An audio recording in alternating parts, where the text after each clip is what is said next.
Salutations fraternelles à tous et à toutes. Ce que je propose aujourd'hui, c'est que nous puissions faire un peu de lecture. Ça sera plus de la lecture que des commentaires ou de la méditation.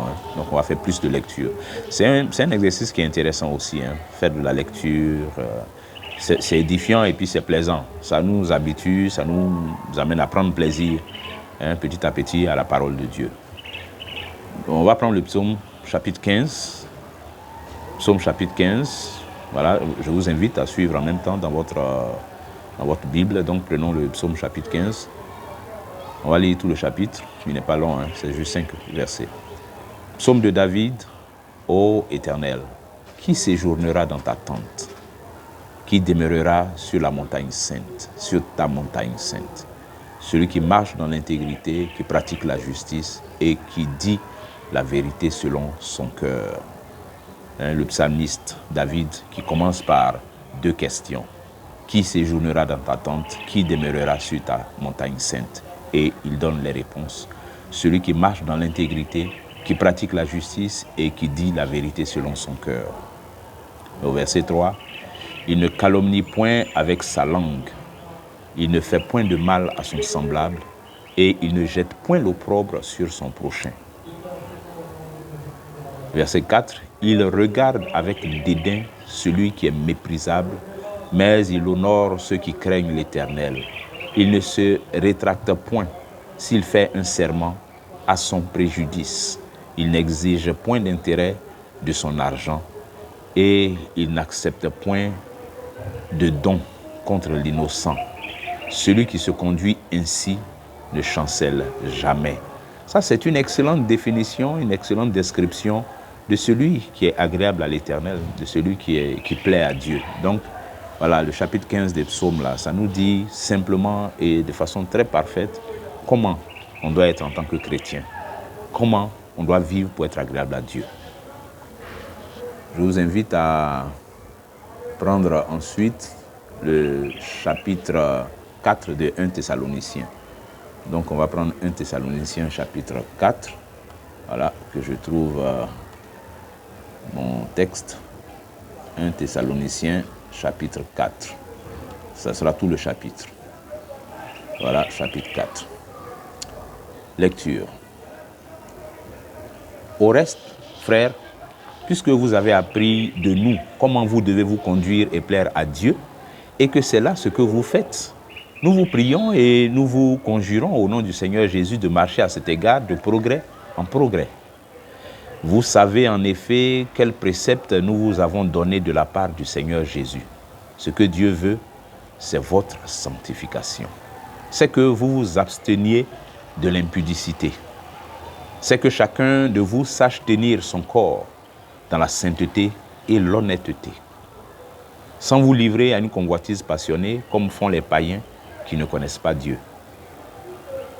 Alors ce que Dieu veut, c'est que personne n'use envers son frère de fraude et de cupidité dans les affaires, parce que le Seigneur tire vengeance de toutes ces choses, comme nous l'avons déjà dit et attesté. Car Dieu ne nous a pas appelés à l'impureté. Dieu ne nous a pas appelés à l'impureté, mais à la sanctification. Celui donc qui rejette ses préceptes ne rejette pas un homme, mais Dieu qui vous a aussi donné son Saint-Esprit. C'est ça. Dieu a donné son Saint-Esprit pour qu'on puisse vivre selon ces préceptes-là. Et celui qui les rejette, ce n'est pas un homme qui rejette, c'est Dieu. Celui qui refuse d'obéir aux préceptes que le Seigneur donne ici par la bouche de l'apôtre, ce n'est pas l'apôtre qui les rejette. Ce n'est pas le prédicateur qu'il va entendre lui rappeler ces choses-là, qui les rejette. C'est Dieu lui-même qui les rejette parce que la parole de Dieu, c'est Dieu. Au commencement était la parole, elle était avec Dieu, elle était Dieu. Au verset 13, il dit, « Nous ne voulons pas, frères, que vous soyez dans l'ignorance au sujet de ceux qui dorment, afin que vous ne vous affligiez pas comme les autres qui n'ont point d'espérance. » Nous avons une espérance. Les autres qui n'ont pas d'espérance, là, eux, ils s'affligent parce que l'avenir, là, ils n'ont pas ça. Car si nous croyons que Jésus est mort et qu'il est ressuscité, croyons aussi que Dieu ramènera par Jésus et avec lui ceux qui sont morts. Voici en effet ce que nous déclarons d'après la parole du Seigneur. nous les vivants, restés pour l'avènement du Seigneur, nous ne dévancerons pas ceux qui sont morts, car le Seigneur lui-même, à un signal donné à la voix d'un archange et au son de la trompette de Dieu, descendra du ciel. Et les morts en Christ ressusciteront premièrement.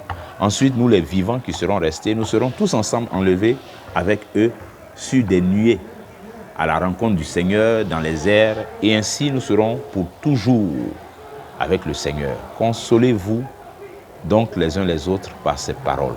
Ce sont des paroles de consolation, hein. Vous voyez ça? Comment Paul appelle ça? C'est qu'il dit aux Thessaloniciens, sur le retour du Seigneur, comment nous allons être enlevés et tout ça. Et bien sûr, ça a été précédé de quoi? Comment il faut vivre pour plaire à Dieu? Comment il faut marcher de progrès en progrès dans ces choses-là? Et il dit que ce sont des paroles de consolation.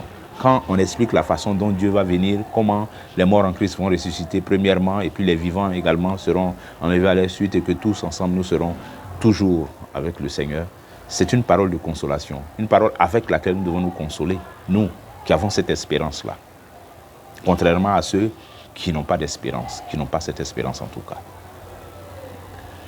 Nous allons lire, c'est agréable, hein, la parole de Dieu, Romains chapitre 12. Romains chapitre 12, alors moi, Romains chapitre 12, c'est un chapitre que j'appelle l'hymne à la vie chrétienne, authentique. Romains chapitre 12. On va lire ça ensemble. C'est un véritable régal, ce chapitre-là. Pour un chrétien sérieux qui veut vivre sérieusement sa foi. Il dit, je vous exhorte donc, frères, par les compassions de Dieu, à offrir vos corps comme un sacrifice vivant, saint, agréable à Dieu, ce qui sera de votre part un culte raisonnable. Ne vous conformez pas au siècle présent. Ne vous conformez pas au siècle présent. Mais soyez transformés par le renouvellement de l'intelligence, afin que vous discerniez quelle est la volonté de Dieu, ce qui est bon, agréable et parfait. Ensuite, au verset 3, par la grâce qui m'a été donnée, je dis à chacun de vous de n'avoir pas de lui-même une trop haute opinion. N'ayez pas de vous-même une trop haute opinion. Chrétien ne fait pas ça. Mais de revêtir des sentiments modestes, selon la mesure de foi que Dieu a départi à chacun.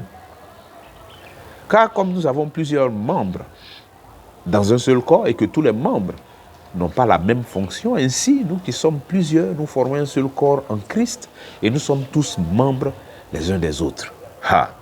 Vous comprenez pourquoi j'ai appelé ça un hymne à la vie chrétienne. Nous sommes tous membres les uns des autres. Pas te voir supérieur à un frère dans l'église, à une sœur dans l'église. Ce que tu regardes, tu considères que tu prends comme critère de comparaison pour te mettre au-dessus des gens. Dieu regarde ça comme de la boue, n'importe quoi. Ce n'est rien. Donc nous devons nous voir comme membres les uns des autres. Membres les uns des autres. Il dit,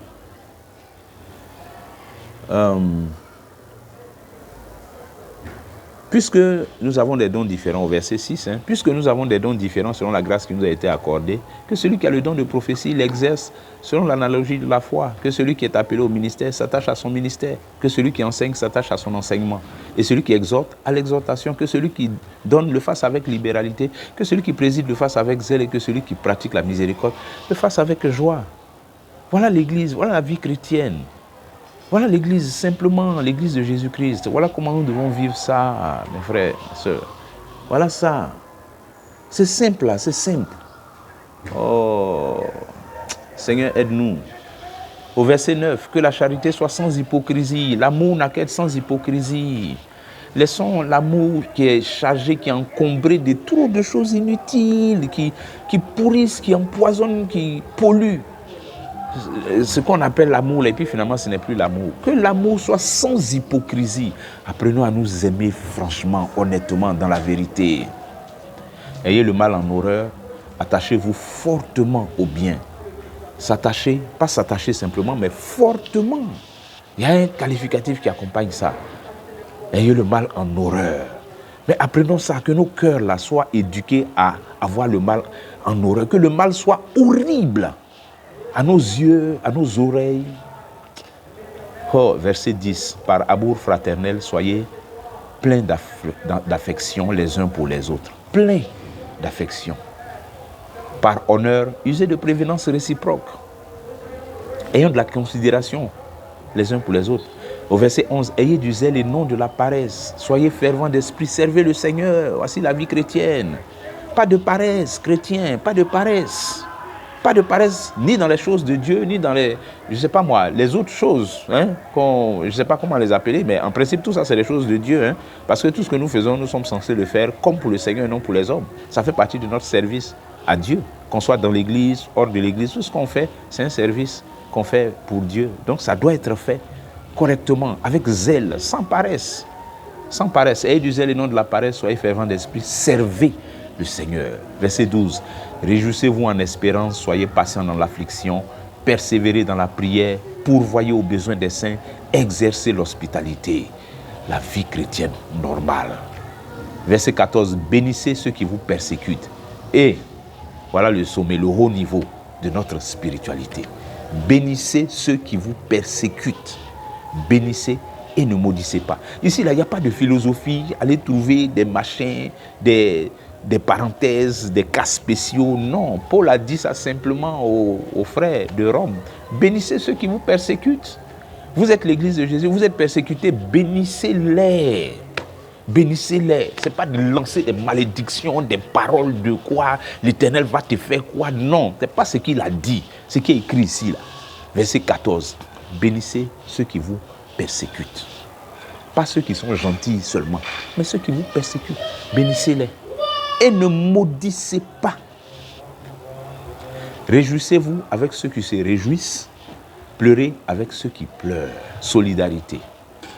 Ayez les mêmes sentiments les uns envers les autres. Et l'église de Jésus, Seigneur, ton église, Seigneur, ton église. Ah! Qu'avons-nous fait de l'amour dans notre vie de tous les jours? Ayez les mêmes sentiments les uns envers les autres. N'aspirez pas à ce qui est élevé, mais laissez-vous attirer par ce qui est humble. Ne soyez point sages à vos propres yeux. Laissez-vous attirer par ce qui est humble. Et, Seigneur, laissons-nous attirer par ce qui est humble. Ne rendez à personne le mal pour le mal. La vie chrétienne normale. Ne rendez à personne le mal pour le mal. Recherchez ce qui est bien devant tous les hommes. Recherchez ce qui est bien. S'il est possible, autant que cela dépend de vous, soyez en paix avec tous les hommes. Autant que cela dépend de nous, hein, parce que ça veut dire que les deux parties ont leur part de responsabilité. Mais pour nous, ce qui nous concerne, là, autant que ça dépend de nous, soyons en paix avec les hommes. Soyons en paix. Ce n'est pas à nous d'avoir une posture d'hostilité vis-à-vis des hommes. Soyons en paix. Ayons de bonnes relations avec les hommes. Ayons de bons contacts avec nos voisins, qu'ils soient convertis ou pas, les frères et sœurs de l'église, nos patrons, les collègues au travail. Ah, la vie chrétienne normale. Il dit au verset 19, ne vous vengez point vous-même, bien-aimés, mais laissez agir la colère. Car il est écrit, à moi la vengeance, à moi la rétribution, dit le Seigneur. C'est lui. Si Dieu estime que cette situation, ou bien ce tort, cette injustice que quelqu'un nous a fait subir, il doit punir la personne, c'est à lui de décider, pas à nous, pas à moi. C'est même pas à moi de crier pour appeler la vengeance de l'Éternel. Pour moi, il dit, je n'ai qu'à le bénir, celui qui me persécute. Il ne faut pas que je le maudisse. S'il doit y avoir vengeance, c'est de lui que ça dépend. Si nos relations avec ceux-là doivent demain être normalisées et tout ça, ça c'est notre part. Soyons en paix avec eux. Soyons en paix. Ne soyons pas dans un esprit de vengeance ou bien de quoi. Il dit plutôt au verset 20, si ton ennemi a faim, donne-lui à manger. S'il a soif, il faut lui donner à boire. Parce que quand tu vas faire comme ça, ce sont des charbons ardents que tu amasses sur sa tête. Ne te laisse pas vaincre par le mal, mais surmonte le mal par le bien. On n'a qu'à surmonter le mal par le bien. Quand le mal arrive contre nous, là, on n'a qu'à surmonter ça pas par un mal équivalent, mais par le bien. Parce que le bien a la capacité de dominer le mal. On n'a qu'à surmonter le mal par le bien. Ah Seigneur, ta parole, elle est agréable, elle est puissante, elle est forte, elle est bénie, hein, ta parole, Seigneur. Elle est bénie et elle nous bénit. Elle nous bénit.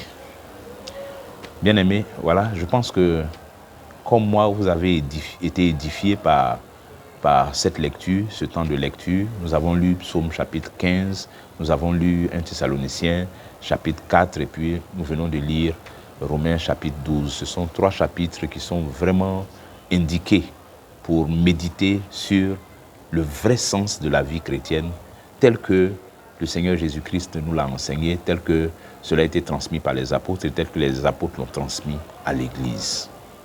Que Dieu vous bénisse.